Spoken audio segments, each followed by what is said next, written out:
मामले लंबित हैं, जबकि उसके भाई अनमोल बिश्नोई के खिलाफ कुल मिलाकर 18 आपराधिक मामले लंबित हैं। इसके अलावा अनमोल बिश्नोई वर्ष 2021 में राजस्थान की जोधपुर जेल में बंद था, लेकिन बाद में जमानत मिलने के बाद अनमोल बिश्नोई फर्जी पासपोर्ट की मदद से भारत से बाहर भागने में कामयाब हो गया और पिछले साल उसे कनाडा और केनिया में भी देखा गया था। और बड़ी बात यह है कि अनमोल बिश्नोई का जिक्र कनाडा की सरकार ने भी किया है। तभी आपने सोचा है हमारे देश में जो शरीफ लोग हैं, जो जरूरतमंद लोग हैं, जो कनाडा जाना चाहते हैं, दूसरे देशों में जाना चाहते हैं, कोई नौकरी के लिए जाना चाहता है, कोई पढ़ाई के लिए जाना चाहता है, कोई घूमने के लिए जाना चाहता है, अलग अलग कामों से हमारे देश के लोग इन देशों में जाना चाहते हैं, वीजा के लिए अप्लाई करते हैं। लेकिन एक शरीफ नागरिक का वीजा कितनी आसानी से रिजेक्ट कर दिया जाता है, यह आप में से बहुत सारे लोग जानते होंगे। लेकिन कमाल की बात यह है कि हमारे देश के जो अपराधी हैं, अलगाववादी हैं, खालिस्तानी हैं, जिनके ऊपर एक नहीं न जाने कितने कितने मामले, कितने केस चल रहे हैं, जिन्हें पुलिस ढूंढ रही होती है, ऐसे लोगों को कनाडा जैसे देश कितनी आसानी से वीजा दे देते हैं। कनाडा जैसे देश कितनी आसानी से उन्हें स्वीकार कर लेते हैं और ये लोग, ये अपराधी वहां जाते हैं, अपराध करते हैं, अपने डर का पूरा धंधा जो है, बिजनेस, वहां से बैठकर चलाते हैं और इन्हें रोकने वाला कोई नहीं। और जब हमारे देश का कोई गरीब छात्र, कोई गरीब परिवार का कोई व्यक्ति जो नौकरी करने के लिए वहां जाना चाहता है या किसी और काम से जाना चाहता है, जब वो वीजा के लिए अप्लाई करता है तो उसका वीजा कितनी आसानी से रिजेक्ट कर दिया जाता है। आज ये भी सोचने वाली बात है। असल में लॉरेंस बिश्नोई जेल में रहकर जितने भी अपराध करता है, उसकी मुख्य कड़ी उसका ये भाई अनमोल बिश्नोई है और इसकी उम्र सिर्फ 25 साल है।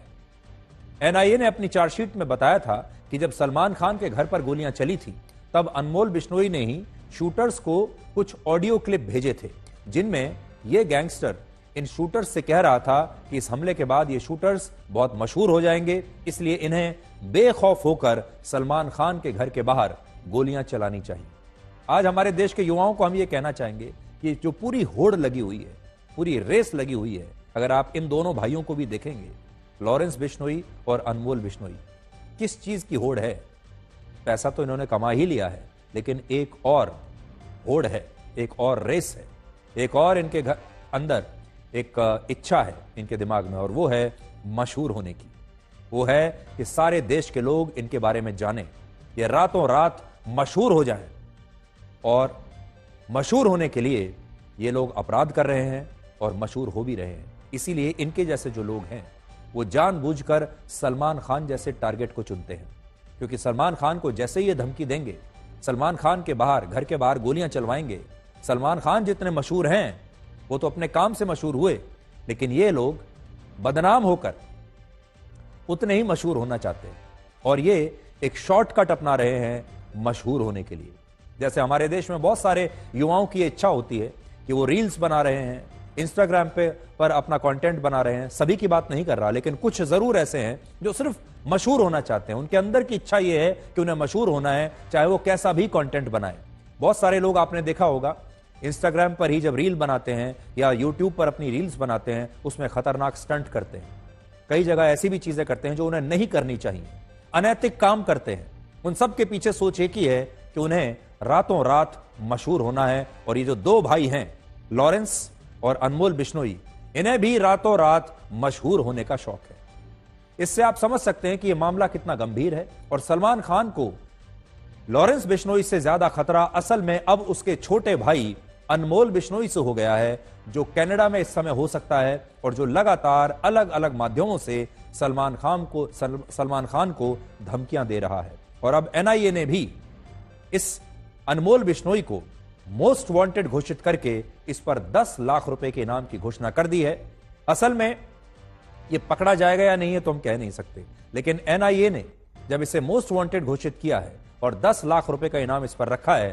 तो अनमोल बिश्नोई जैसा जो गैंगस्टर होगा वो इससे घबराएगा नहीं। ये उसके लिए बुरी खबर नहीं है, ये उसके लिए अच्छी खबर है। ये तो उसका प्रमोशन हो गया।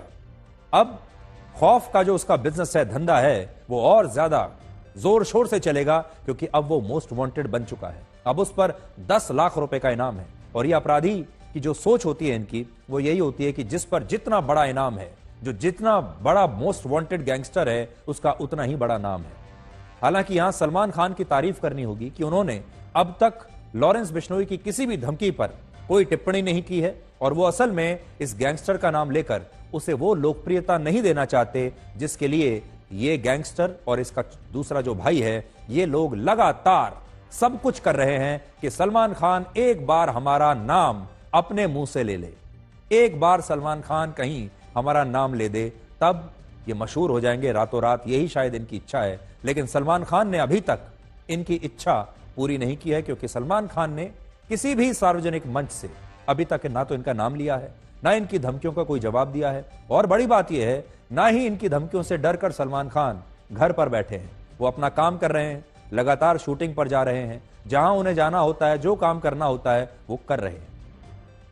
लॉरेंस बिश्नोई अपने भाई अनमोल बिश्नोई के बाद सबसे ज्यादा भरोसा एक दूसरे गैंगस्टर गोल्डी बराड पर करता है, और गोल्डी बराड ने भी सलमान खान को धमकियां दी हैं, और ऐसा बताया जाता है कि गोल्डी बराड इस समय कनाडा में हो सकता है और वो कनाडा से भारत में इस बिश्नोई गैंग को ऑपरेट कर रहा है, और बिश्नोई गैंग के सारे शूटर्स अब उसके ही संपर्क में हैं।